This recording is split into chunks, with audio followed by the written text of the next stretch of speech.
所有现在你看到日本跟这些国家在做的所谓去风险化，去找矿也好啊，去签约也好，他们有没有看到去风险化的风险？那是更伟大的风险，更困难的风险。因为你要去风险化，可是你去风险化还没达成，你已经面临到严重的风险，断供、停产，然后呢，发现到要搞个5年、10年才做得出来。问题是5年、10年，人家到什么地步？人家价格。规模到什么地步，所以你永远可能会跟不上。首先来看到中国大陆掐紧对于日本的制裁，关键点就是在于，因为现在呢 AI 时代正式的到来，所以大陆卡住的是在 AI 的发展上面最关键的 MLCC 电子工业，这个叫做电子工业大米的高纯氧化锑。好，影响的厂商包括了3家日本的厂商，村田、DTK 跟太阳诱电。他们的库存最多只剩下1个月了，代表说接下来日本的高阶电子产业恐怕面临断链的一个边缘。那么我们一直知道 MLCC 在日本来说它是霸主，但是如果说在上游它面对的原料又被卡住的话，代表接下来 MLCC 也会出不来，霸主地位会被掏空吗？这件事情就会比较严重了。第3件事情，我们来看到，所以日本就非常的担心啦，他现在在全世界来找稀土，来找替代，找新的供应链，但是真的有用吗？因为关键的这些技术哦，其实呢还是掌握在中国的手里。去中化真的有可能吗？今天就这些议题，我们会一起来做关心。好，赶快来关心到是中国大陆这一次出重手，刚刚提到的就是日本科技业的心脏。AI 供应链的关键材料 MLCC 叫做电子工业大米，之所以重要，是因为它掌握了这一些最重要的高阶电子产品，都需要用它。有哪一些呢？观众朋友平常使用的这些 AI 啊、手机伺服器啊，或者是电动车、军工雷达，其实都需要用到它。你的 AI 要发展得更好的话，也代表说你的功耗比较高。功耗高的话，就需要这种 MLCC 的原料来稳住电力。而 MLCC 要稳定住的话，这个关键点就在于这当中要放入大约是1%到2%的这种高纯氧化锑哦，才能够继续保住它的稳定性。但是现在的关键是中国去卡日本的氧化锑，而且没有其他的材料可以来做替代。刚刚讲了，直接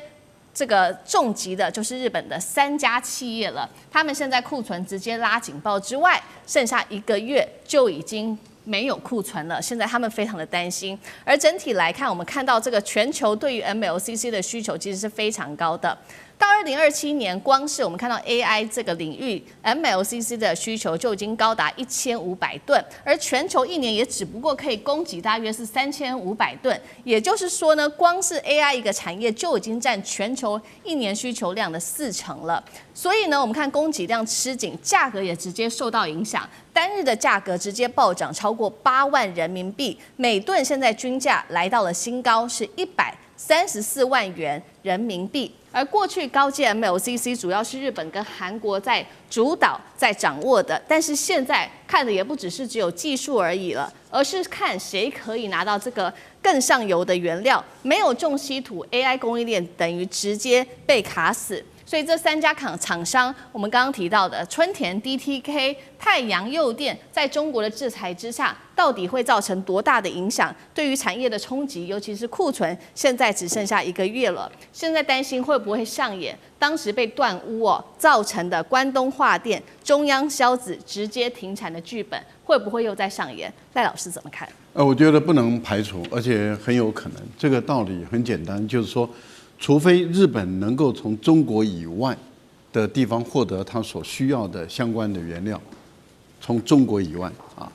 不然的话，他们从中国大陆这边是不可能获得的。原因很简单，即使日本比一般的国家、比一般的企业更具有风险意识，即使日本比一般的国家更有经验，跟中国大陆在稀土这部分有过交手啊，日本也曾经用稀土的方法去卡韩国人。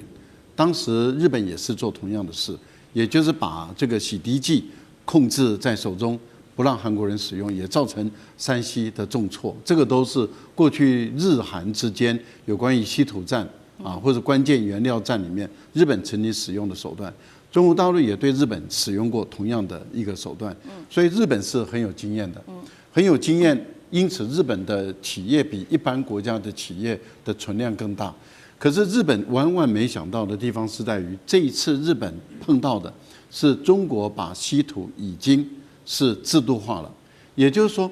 没有修改这些法规之前，所有的稀土的出口都必须要按照这个法规来做。是。那这个法规里面规定就是说，如果用在军方的，是绝对禁止出口，任何原料只要是用在军事方面的，绝对禁止。军民两用的，那就要对方来报告它用在哪一些地方。可是如果对方的企业是跟日本的军方企业有直接或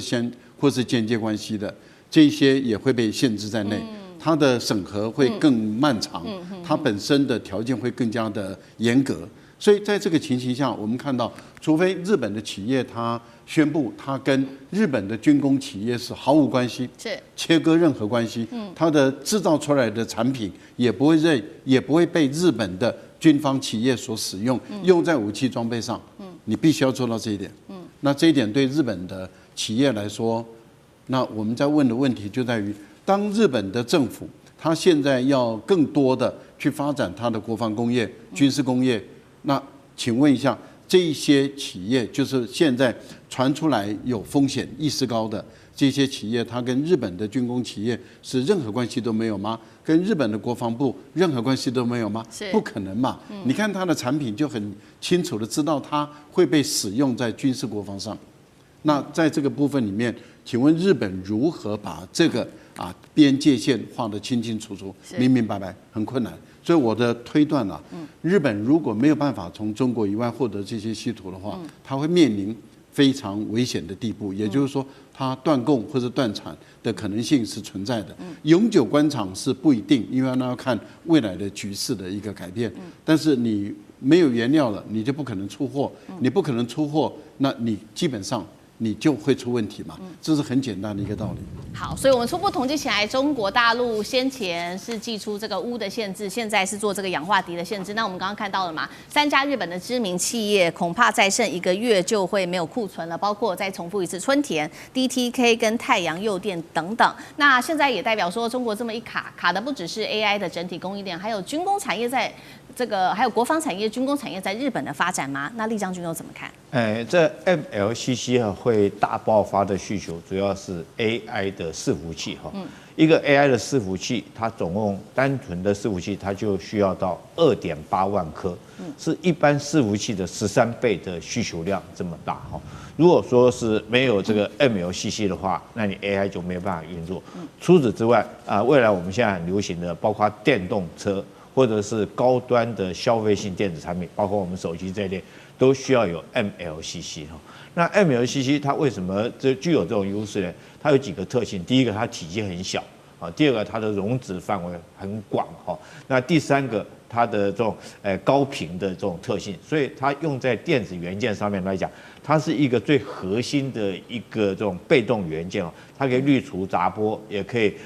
储存电荷，也可以稳定电压所以广泛的用在 AI 的伺服器，还有这个我刚刚讲的，包括电子产品、电动车等等都需要。但是你要制作这种 MLCC 高端的 MLCC 的话你就需要氧化锑。那它要氧化锑，不是普通的氧化锑就可以，必须要纯度很高。我们现在看到，它要加入1%到2%的这种氧化锑这纯度这种锑的纯度要到这个5N。什么叫5N呢？就是5个9几 N 就是几个9，就是99.999%可以纯度要是非常的高。那如果说你没有那么高纯度的氧化锑，你就不能做出你所需要 MLCC。譬如说，简单的讲，MLCC 来讲的话，这种高端的它可以这个有很好的，譬如说举个最简单的例子，譬如说我们电动车里面，那引擎室里面温度很高你必须要能够在这种高温之下，它能够保持正常运作。那你没有加入这么高纯度的加到1%多到2%这种5N 级的这种氧化锑来讲的话，你的 MLCC 就不能够抗这个高温。所以我们现在未来电动车，因为引擎室里面温度很高嘛，所以你就必须要用这种高温。除此之外哈，我们看到我们讲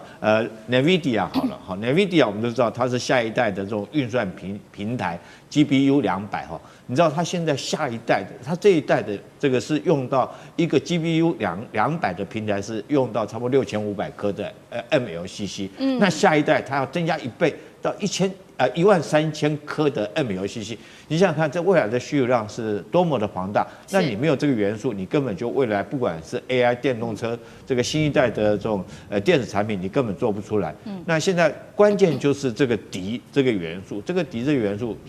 也算是这个稀土里面很重要一个项目。我们讲说重金属里面一个就是锂嘛。那如果中国现在在这种提炼的技术上面卡住日本的脖子，我觉得当然就卡住全世界的 AI 的发展。那未来不管是日本这个 MLCC 做不出来，就会影响到，甚至影响到这个辉达都会受到影响，更不要说美国其他的这种 AI 企业当然会受到影响。那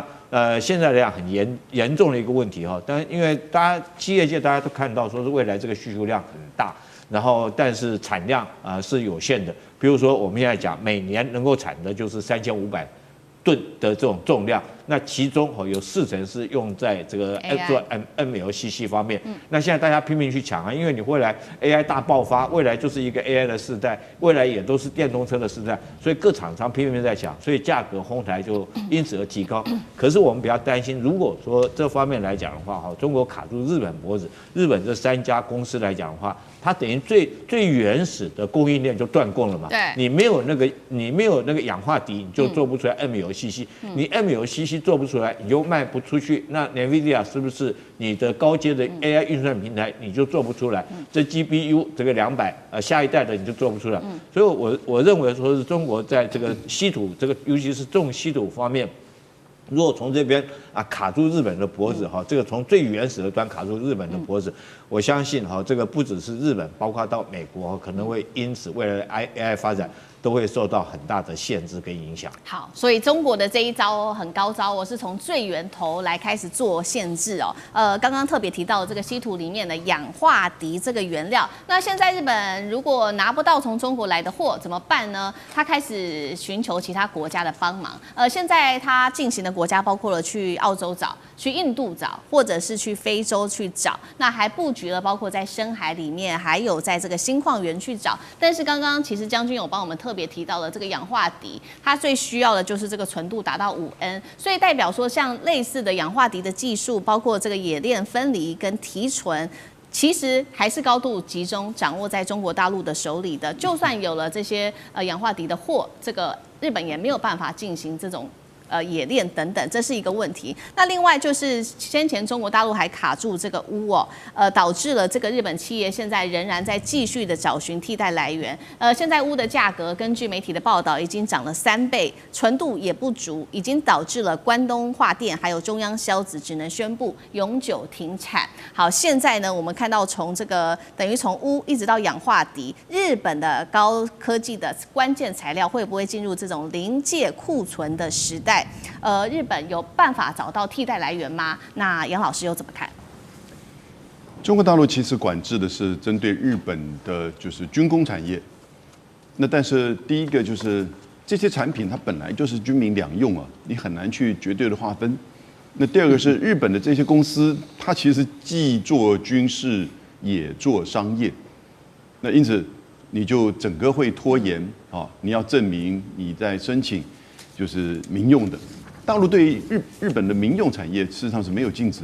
可是因为刚刚这2个因素，就使得你的这个申请的过程一定拖延很久，然后呢，可能一定会受到影响。那现在影响的还只是就是在日本的制造业的上游，你讲春田啊、TDK 啊，这还是上游哦。那他们如果一旦停产或者是一旦减少产量的时候呢，那下游就会受影响了。下游是真正的制造业啊。你比如说东京那个，比如说我们讲的六氟化钨，它是个气体半导体制造所需要用到的。那你像东京微创啊，像是 Sony 啊，那就会受影响哦。那甚至连我们台积电都可能会受到影响。然后呢，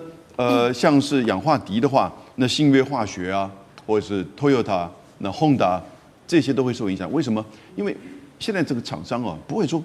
搞一大堆库存，还会有一些商业库存。所以它现在这上游受影响之后呢，中下游呢的商业库存在等于是消耗，或者是紧急去这个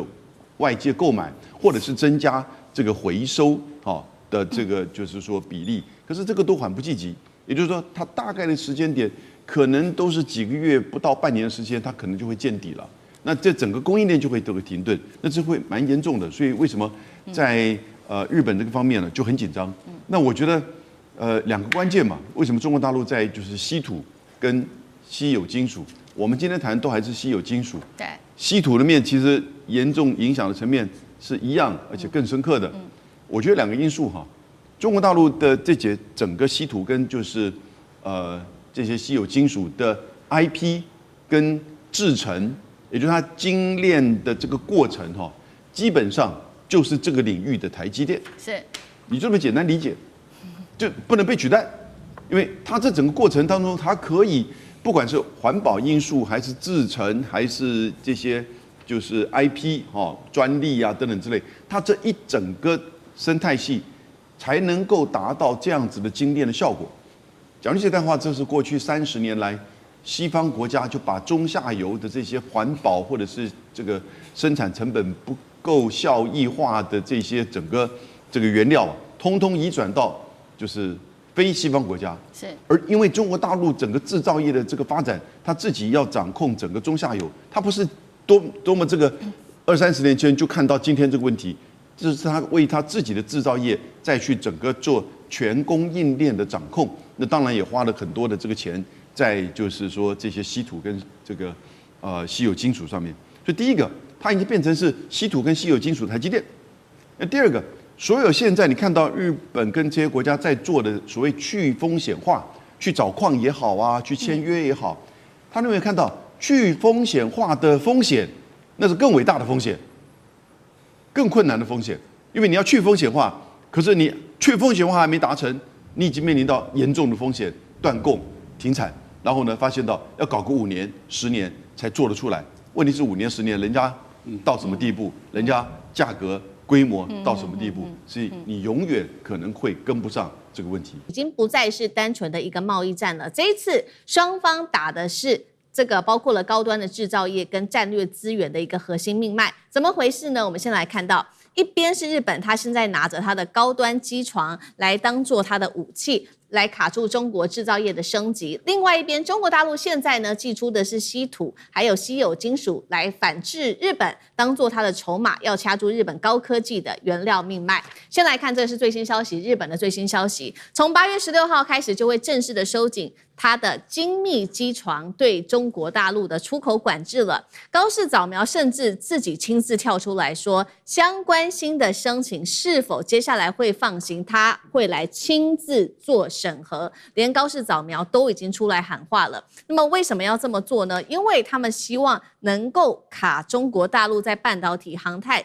机器人、汽车、军工领域的发展，这一些领域要发展都需要用到高端机床，而中国大陆现在的弱点恰好是它有70%的需求，至今都还是仰赖日本的。那么我们也来看到，就在这个日本宣布对中国大陆的这个限制之后，但是呢，中国大陆对它的机床的订单需求仍然是持续增加的。先来看到3月份，日本对中国机床订单是达到了500多亿日元，创单月的新高。6月份，中国的部分更占日本海外机床订单接近达到了40%左右哦。所以呢，我们现在也看到这个日本对于中国大陆的限制已经不是单纯的出口限制而已了，它也是试图卡住中国大陆下一代制造业的升级。那接下来中国大陆怎么办呢？真的会影响到中国不管是在半导体、航太、机器人、军工升级等等领域的发展吗？上次哥，请问怎么看？好，日本出手哈，那这次针对中国。会不会打到中国？可能会哦。目前这个是最新的一个日本决定，要对于中国当中有点一个反制的部分的措施。我们知道之前日本反制像是光刻胶，以为很严重，结果中国大陆直接把你平替了哈。但是我们知道，其实对于日本来说，长久来全世界都知道，像日本、德国他们的这个所谓的制造业、制造工艺是非常非常厉害的。而它厉害的最核心之处，其实就是这个我们讲精密数位机床。这里头运用当中，我们讲那些精密螺丝啊，你要钻洞啊，你要车床啊，你要齿轮要磨，这里头不止这个机器厉害，包括人去做这个机器，人去保养这个机器，那个0.几什么微米的部分那些老师傅，而且你弄完之后，第一个它那精密的卡准。所以呢，甚至包括，而且你这个机器10年之后都没坏这就是日本这个所谓的精密，我们讲精密制床或精密机床的厉害之处。所以所有现在在应用的，可不是一般的工业，是它通常用的部分是最精密的，比如说航太，比如说一些军事武器、半导体的部分，还有最新现在人形机器人的一些减速器，包括一些关节所在的部件。都需要这个东西。好，就日本为什么突然这样子那它当然是针对一个叫做输出贸易管理法去修这个法。这个法呢，其实2024年日本就开始一定在修因为已经很久了，只是修着修着当中突然加速，而且就是在这几天突然这样子宣布。好，他宣布是有备而来的。要知道现在所谓这个精密机床是什么概念？中国大陆的70%都是来自日本，而且中国大陆现在的技术还没有完全的攻克。刚刚讲航太业、军工业在这里头其实都是最大的关键因此，而且这次我们看看里面的内容，它主要针对的是什么？是针对于5轴联动。各位，1轴、2轴、3轴、4轴、5轴，你不懂制造也清楚嘛。而且这作为最精密的5轴联动是它锁定的。那有3轴跟比较低阶的5轴不在这个管制之内，所以它就是最厉害、最精密的管控你，而且它管控了整机管控的核心的零组件。说中国大陆你现在有的，你要后面买零组件，比如说什么航空公司啊、机轮公司，你要买零组件没有了，逐一批。还有关键的设计软件。所以你可以看到，这是全部嘛，它全部就把你控制住那现在其实这整件事情的部分影响，刚刚讲还不知道，但是总体来说，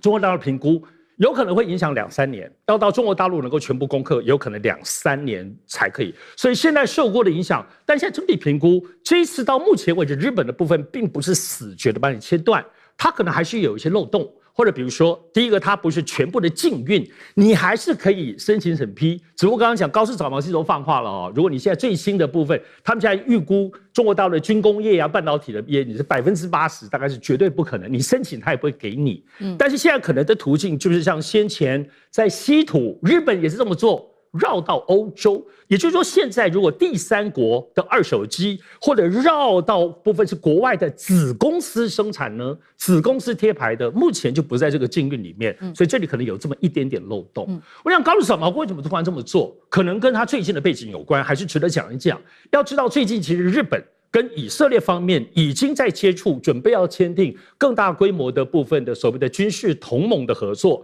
这里头包括以色列准备打算把包括无人机、包括一些导弹以及各式各样武器，包括软体，要整个什么样规模呢？1600亿美金，包括日本在内一起合资，要准备把这个生产线转移到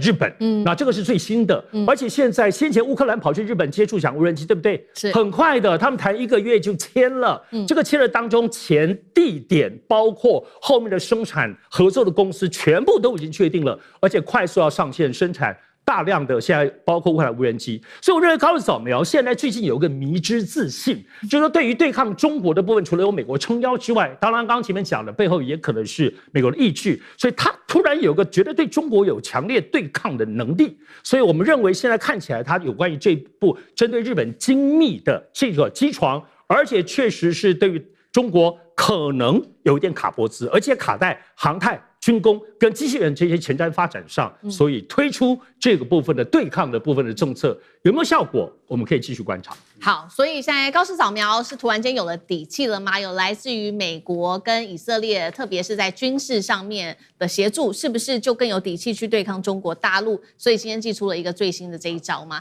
那另外一方面，中国大陆有没有反击措施？当然有了。我们赶快要来看到，其实中国大陆的反击力道是非常非常大的。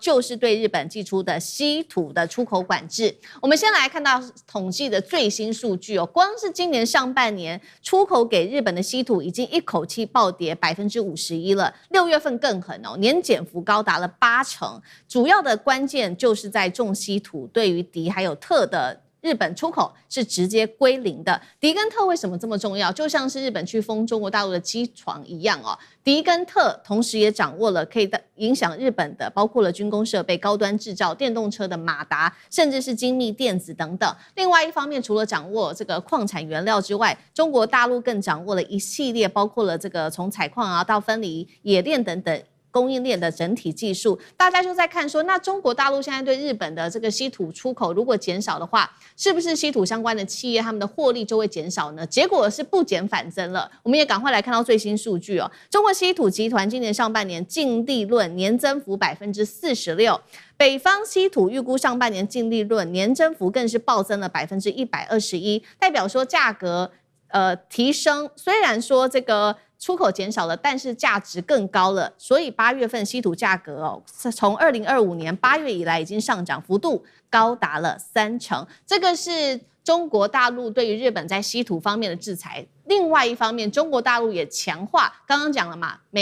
美国跟日本站一边，所以中国大陆也强化对于美国的稀土制裁。最新的方法是因为他要报复美国所做的这一件事情。美国在今年上个月底把43家的中国大陆的企业列入防止维吾尔人强迫劳动法的实体清单当中，所以制裁的企业已经增加到187家了。所以中国大陆现在想到办法来治美国了。这位是高志凯，他是中国全球化智库副主任。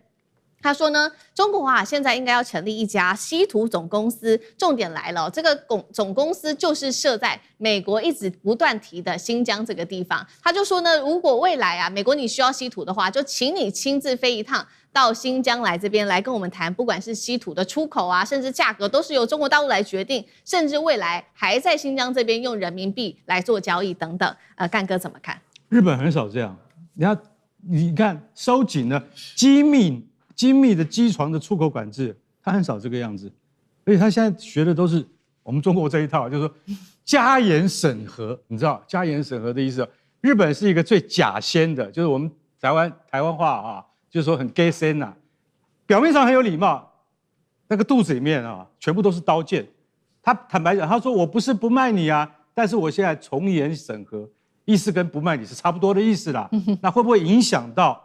这个中国的整个生产链呢？跟供应链呢，可能是会的。上次讲没有错。那你以为中国就可以让你这样挨打吗？看谁被打得比较痛啊！我跟你讲，你看现在敌跟特两种重金属也就是那个这个元素，老实讲一句，到这个月已经怎么样？已经归零了。我们中国不出口给日本了。你不出口给日本，因为这两样这个元素最重要，它是什么？军工业和高性能马达，还有一个大家没有注意到，它的重要性也非常的要紧，叫乙，一个金再一个乙，它是做什么的？癌症医疗设备要用到这个乙还有什么？还有半导体设备也要用到乙，所以说乙这个东西也很重要。总共7种这个重要的稀土都已经被中国下令先暂时，但是坦白讲一句，中国不会完全断供，你不能完全断供，为什么？因为你完全断供的话，那就代表是针对性的，你就是针对我日本的。但是中国不能在这个阶段里面还没有到要打仗的地步，我还不能说我就不卖你，对为什么？你要等到什么时候？像美国在2次大战之前跟日本讲说，我现在石油就不卖你了，日本就准备打了。你知道我的意思吗？就说这个叫战争宣示、战争行为，所以还不到那个程度的时候，现在中国一定不会讲说我完全断供。那但是在这个时候呢，老实讲一句，是美国就在帮腔。你知道，美国你看国土安全部他竟然上个月底就说中国已经有100多家被列入管制了，你这些企业都跟军工有关系，那我现在又多加43家。这43家是哪一种的？就是中国的企业里面有铜、有铅、有黄金、有服装，最重要的是什么？你知道？最重要的就是棉花。他又把那个防止维吾尔人强迫劳动法，他又搬出来了。他说：“你现在不是只有维吾尔人你还有吉尔吉斯人还有哈萨克人都牵涉到被中国当局奴役，进入什么再教育营。”那好了，中国的智库啊，副主席高志凯他就说：好，你要这样子是不是？你美国要跟着日本一定要这样子搞我们中国啊？没有关系，那我们中国应该要成立一家中国稀土出口总公司。这家公司要设在哪里？你知道吗？要设在新疆的乌鲁木齐，而且不接受任何电邮，也不接受任何电话，也不接受任何网络订购。要买稀土是吧？你国防部 DARPA 美国国防部高级计划局，请你派专员，要先过我们这个我们中国啊安全部门审核，你才能够来。不是来北京，你到了北京，你要坐，不管你爬的也好，坐高铁也好，坐马车也好，你给我到乌鲁木齐来谈判。你现在有资格再来谈判。高志凯，我觉得他真的就是一种很传统的一个中国人，你知道吗？就是说我们是朋友，我们都可以谈；不是朋友哈，请你自己想办法到乌鲁木齐来谈，而且我们要纸上签约，不可以用 email。这个真的是，然后等一下签完了之后要用人民币付款，不接受美金啊。所以这个就是说，如果你真的要跟中国斗争的话，那下场不好的绝对不是中国，而是美国或日本你们自己。好，现在其实呢，我们刚刚讲的是日本跟进美国，美国老大哥来对中国大陆祭出这个制裁。那另外一方面，还有另外一个国家，同样是跟日本一样跟进美国老大哥来制裁中国的，还有澳洲了。澳洲最新，我们也来看，它也有了动作，正在加强审查中国大陆相关投资人，要求呢，只要你是中国大陆的相关股东，你就要出售掉澳洲稀土企业北方矿业你的持股哦。目前中国相关的股东占这一间的持股大约达到了17%。为什么这一间公司特别的重要？因为呢，它开采的矿主要是包含了镝还有锑等等这一些重稀土。张晋老师怎么看澳洲的动作？接下来你怎么看？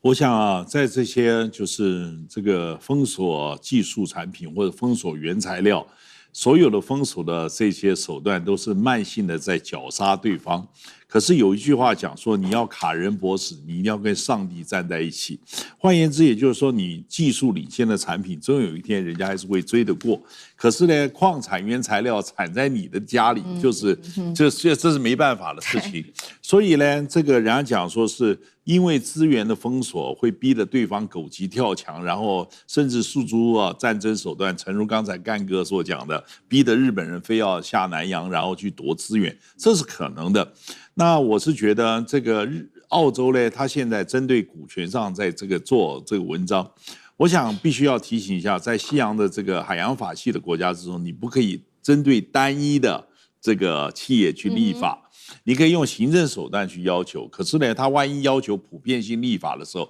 其实这种做法是没有办法站得住脚，所以在这边要提醒。至于高志凯先生讲说是把那个稀土工业全部拉到那个就是新疆，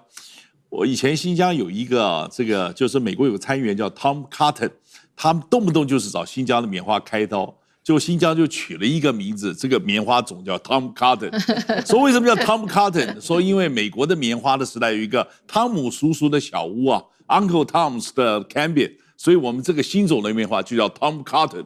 你知道？结果那个大家搞得啼笑皆非。当然这个事情只是昙花一现，意思就是说你要去捉卡别人方法有很多，但是讲实在话，这种拿先进技术去卡别人的，会有一天万一被人超越的时候，然后人家做出白菜价，最后会让自己的工业体系崩盘，那个风险才是更大。秃鹰是否打垮了美日联盟呢？因为他们要拯救日元哦，现在看起来是这个任务完全失效了。为什么呢？我们来看到一些细节，包括了现在日本现在面临的各种问题，像是进口成本暴涨，日企现在狂哀嚎哦。另外，东京的房地产沦为外资的猎场，高市早苗这个时候压力也非常的大，要救民生哦，这个物资一直上涨，说要降食物税，看起来也没效，支持率创新低，跌至53%。好，今天我们会有深度的剖析。先来看这一场日元保卫战，大家认为是不是踢到铁板了？如果您认为是，留言写1；如果您认为还不会，留言写2。我们来一起做互动。回顾一下今年7月，日币是一度贬到接近是164比上1美元。结果我们先前不是做了报道吗？美日联手就是要开始来拯救日币。确实，当时看到日币一度有反弹，大约幅度达到5%。结果呢？为什么啊？到8月10号这一天又贬回去了，达到了159.29，重新吐回当时美日联手要去救日元，大约是1半的涨幅。现在呢，企业真的就是很担心，会不会日币继续的贬值呢？日本企业内部其实做了一个调查，他们认为呢，20%的企业说最好的价位就是大约是落在120到124日元兑上1美元，跟现在我们来看到这个数字159，真的是差的非常多。他们认为说这样子企业跟民众啊，可以说是苦哈哈。确实，我们看到立刻对于产业界还有对于民生的冲击，在日本内部已经开始一系列爆发。首先看到优衣库的母公司已经宣布了，受到日元走贬的影响，成本大受影响，所以预计呢，即将到来的秋冬商品就会开始做价格上面的调整，涨幅大约是落在4%。三菱电机同样也是日本一个非常重要的一个企业，过去他们靠着出口赚得饱饱，但是呢，他们现在不这么认为了。他们的财务长是这样说的：弱日元不代表日本的经济就可以一切的顺遂，为什么呢？因为日本还是长期靠着能源跟原物料、食品来进口的，所以呢，你现在这些进口的成本大增的话，是压缩日本人的内需啊，那内需不就变弱了吗？再来看到是三井物产还有三菱商事，他们也这样说，他们认为剧烈的汇率的波动影响了企业对于未来获利的预测跟他们投资的决策，对于企业来说是非常不利的。再来看到日本的贸易了，虽然我们看到进出口都有增幅，都有一个大约落在20%左右的一个增幅，但是最后来算起来，日本的贸易仍然是呈现严重逆差的，达到了4000亿日元左右的一个金额。那么我们也来看到，尤其小老百姓现在也非常的压力很大，吃的、用的、穿的全部都开始涨价，那压力现在也就压到了日本首相高市早苗的身上了。他说：“好啦，那赶快，我们呢马上要来降食品的消费税，从8%一口气降到1%，而且最快2027年就可以上路了。这样子也可以救回他现在低到不行、创史上最低只有53%的一个民调吗？”这个要持续的做观察，所以今天节目一开始先请教介大使怎么看。首先是为什么日元干预了，日美都干预了，还是守不住？接下来对于日本这个日币不断的贬值，对于民生的压力，包括我们刚刚看到嘛，这个优衣库啊，日本家庭的薪水，还有很多企业都开始抱怨，这个对他们的重击又有多大呢？介大使怎么看？对，其实日本这个日元不断贬值的问题哈，有2个根本因素，这个现在日本都没有办法解决，这2个根本因素都是怎么样？就是 beyond control， 就是控制不住的，日本控制不住。第一个，它跟美元的利差太大，对，所以这个套汇的话，让日元承受很大的压力。大家就是说，等于说这个卖日元买美元，对，去套那个利差，美元大概现在可以拿到将近4%吧，日元这个汇率大概只有。它的这个利息只有这个1%，所以利差差3%。这个对日元是形成沉重压力了。对，哎，所以这个问题不解决的话，那这个问题的关键问题就没有抓到，哎，解决这个问题的关键没抓到。可是日本政府已经它的国债已经是它的 GDP 的那么2.6倍了，所以呢，这是无法解决的，因为日本现在政府这个欠债这么多的情况之下，你要增加利息的话，那日本政府的财政会垮掉。而且日本还有一个大家还不太，他们最近不太提的，最近几年不提的，日本有25家叫僵尸企业。僵尸企业就是你这个产官学一体搞出来的，对，它都依赖什么政府的政策，甚至这种低利率。那么它能够存活，现在是1%的利率，它还债的时候它还不会吃力。你如果说你要提升你的这个利率的话，那一大堆日本的僵尸企业25万家倒一半的话，那就是连锁效应，对日本的经济可以说是几乎致命的打击了。那所以这个问题不解决的话，没办法解决。第二个，这种所谓的汇率是反映它的经济的基本面，日本的经济基本面很差啊。没有竞争力啊，新的产业几乎全部空白。日本人睡觉睡的不是，知道他不是失落了20年日本是睡觉了20-30年。被美国人欺负的时候又不敢还手，美国把他的这个所谓的芯片产业打光了，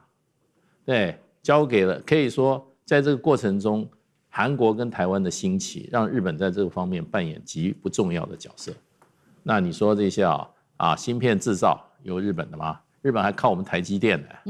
的，没有台积电，它现在还没一席之地了，靠的最后只有什么光刻胶，那你有 HBM 吗 ？HBM 都是韩国的，对，所以那逻辑晶片对不大部分是我们台积电的，日本有厂吗？日本没有。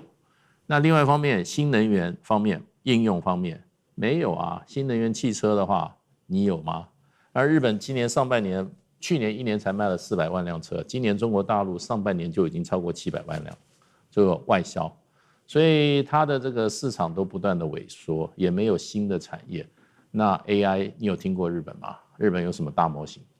没有吧？没听说过。所以日本是经济是一片问题，再加上人口老化，它的这个整个的这个产业愈振乏力。而日本经过失落30年的时候，它的产业非常不敢投资新的，它基本上它是希望怎么讲？它赚钱要干嘛？不是扩展新的，是赶快去还债。所以呢，他们很在乎是利率，所以就日本经济这个结构性问题是一点办法都没有。所以那变成就是说，美国出手救一下，你能持续救吗？只能救急，不能救穷。日本是穷，日本不是急，所以呢，穷的问题还真的没办法。所以现在回到快160了嘛，有很多人就看到大概170也为时不远了。好，现在也包括了这个内需不足，还有这个债务的问题越来越高，所以呢，现在看起来是不是现在外资现在包括了日本媒体都很担心说，反而是都是外资在买日本它的一些建物包括了来看到是最新消息，日本的国土交通省相关统计，在2025年上半年居住海外的台湾买家在东京23区竟然是购入了192户的新建公寓，比前一年还要多出了80%。这个资金很多都是来自于海外的，不断的去买东京的房市数字创下新高。日本媒体说，东京可能已经变成全球资本眼中的一个重要猎场。现在是外资在这边大捡便宜吗？上次哥怎么看对于日本的影响？好，今天主要就是日本贬值这个状况来讲，并没有真的结构性的改变啦，所以日本的里面的东西，如果就外币，你拿美金，你拿台币，你拿韩元，你拿人民币去买，就是便宜嘛，它就是真的很便宜。那先前其实有包括统计房子，就是大概跟去年初的时候相比，大概就少了，最高可以少1/3那日本的房子，你说也是几千万，当中少1/3，你可能就已经省了上千万所以其实就这么简单的概念。也因此，现在我们都知道，接下来可能9月、10月的时候，日本的包括观光客到那个地方会有出境税然后你那个 duty free 的部分，以前你在美妆店里头就把你扣掉了，未来你就要辛辛苦苦到机场去退，有很多的麻烦。那基本上它就让你这个外国人来觉得日元很便宜，乱消费这件事情，它还是帮你设一些门槛，然后抬高了很多的要缴日本的这些规费。但会影响到大家去日本买便宜货吗？我相信不会的。不过我觉得我回过头来还是要看一下日元我想日元现在是这样的状况，在7月30、31号美日联合干预，这个还是这个很重要的一天。当天美国出了100亿，日本出了大概770亿左右，大家联手干预。当时其实是从原来我们知道163贬的163.8，这股点一下子就是升值了大概8.6元。历经10天，现在又回去，又回贬了4.1元，一半就没了，就这先前的钱就一半就没了。好，但是我们现在在关心这个部分是慢慢的又贬回来，但是其实美国不是出重手吗？到底怎么回事？我觉得现在其实大家在观察，是不是这些所谓的国际秃鹰，还是这种投机的钱，还是不相信这些美日干预的效果？要知道，不是说的干预的时候，日本就贬它干预是一个介入，可是日本央行还没有升息啊，所以真正的要稳定还是要等到升息。不过我觉得大家注意到，日本照现在的状况，因为作为日元便宜套息交易，你钱都去存美元，你就可以赚3.多%，甚至最多到4.几%。而且日本的银行、国际银行都在做，也不是只有投资的这些秃鹰。大家现在关注的是这种空单。要知道，在国际期货当中，美国这个期货交易委员 CFTC 就其实在紧盯，因为为什么日文会贬，就是因为人家买外汇的日元期货看空嘛。在美日还没有出手之前，很恐怖空单是13.8万张，7月30号那天出手之后，瞬间少了一半，6.8万张。那现在呢？可是那个8月4号之后，这个美国这个 CFTC 没公布。所以我觉得有可能这个空单又回来的，但是外界就没有资料，不知道。所以这个影响性，我认为是现在至少就这样子回贬的状况，我认为投机性还在。那这个概念最后怎么来看待这一波，到底怎么回事？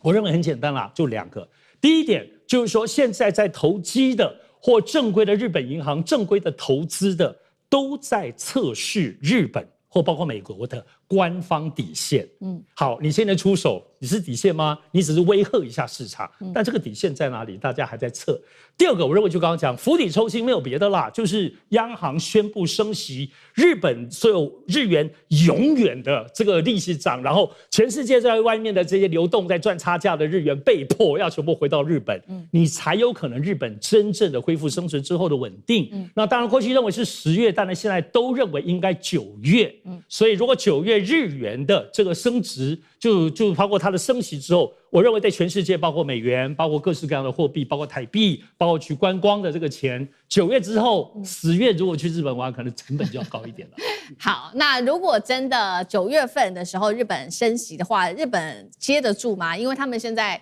债务非常的高占 GDP 的250%到260%左右。接下来可能会发生什么事情？那日本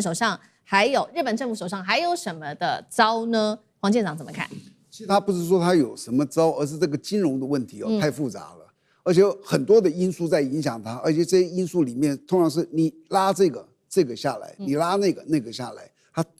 它很难取得一个适当的平衡点。那一个国家到底有哪一些机构啊或什么能够影响这个国家财政呢？第一个当然最主要是央行，央行它可以管这个货币流通，它可以限定每一个银行你的存款多少人贷出去，它可以决定升息，这个是不受政府控制的哦。像川普不是说升息降息，你不是那个 FED 的那个总裁根本不听他的，这是一个你知道，政府归政府，央行归央行，央行管的是金融这个次序。那政府管什么呢？政府是一个行政单位，它在管的是收跟支，花钱。如果我现在的财政状况不好，基本上我就是开源节流。怎么样去能够增加一点收入，减少一点支出，这是政府在做。这2个单位通常不一样。我举个简单的例子，好比说现在央行说我们日元这个实在是太弱了，那我升息，我增加这个日元的这个市场的这个持有力，然后很多人来买日元，我升息了嘛，这时候会怎么样？消费会下降，因为有钱了嘛，就是我存进去就好，那我不要去花钱，好，消费会下降。反过来讲。那政府他关心的是民生啊，好比说政府觉得像高市觉得现在日本的人民的生活非常不好，那我怎么办？我就可能减税，加些补给，那我就希望大家能够消费，这个消费就增加。你会发觉刚刚央行的政策跟政府政策是违背的，它其实最困难的地方就在这里，它不是一致的，就是说央行跟政府有时候还在唱反调，如何取得平衡比较困难。